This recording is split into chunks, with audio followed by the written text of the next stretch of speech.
So let's bring in Julia Chapman for the reaction from Moscow right now.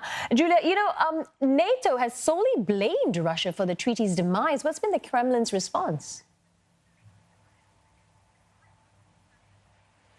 Well, Russia has repeatedly rejected that it has violated the INF treaty over the last few years when the US and NATO have accused it of doing so. Today, the foreign ministry here in Moscow published a statement declaring the end of the INF treaty, and it said that this was done at the initiative of the Americans. So Russia very much placing the blame for this treaty falling apart on the US. Russia says that its missiles have not been violating the treaty. It maintains that it has been in compliance this entire time, ever since it was signed between Reagan and Gorbachev in 1987. So Russia very much pointing the finger elsewhere, deflecting the blame, saying that the US is in fact the country that has been violating this pact, and that is why it hasn't been saved in the last 6 months since the US declared its intention to withdraw.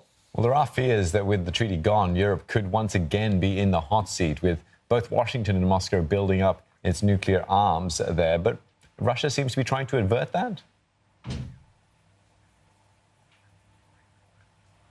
It does indeed. Russia very publicly has said that it does not want to build up of arms in Europe. It doesn't want to see a new arms race between Russia and the US. But publicly, people here have been commenting, saying they're finding it very difficult to negotiate with the US. We heard today from the Deputy Foreign Minister, Sergei Ryabkov, who said that the US is intrinsically unable to find compromises. So that is certainly setting the tone for any potential negotiations on the New START treaty. If anyone did think that it could be saved, it could be extended beyond its current expiry date of 2021. The Deputy Foreign Minister of Russia there suggesting that it might be very difficult. He says that it has been very difficult for the Russian Foreign Ministry to negotiate with the US and to discuss new ideas on arms control. So there's certainly some fears that Europe could become a more dangerous place. That's certainly what we heard from Mikhail Gorbachev himself when he commented on the demise of this treaty. He says that this treaty made the world a safer place and that without it, it's certainly in a more dangerous position. All right, many thanks for that. Julia Chapman speaking to us from Moscow.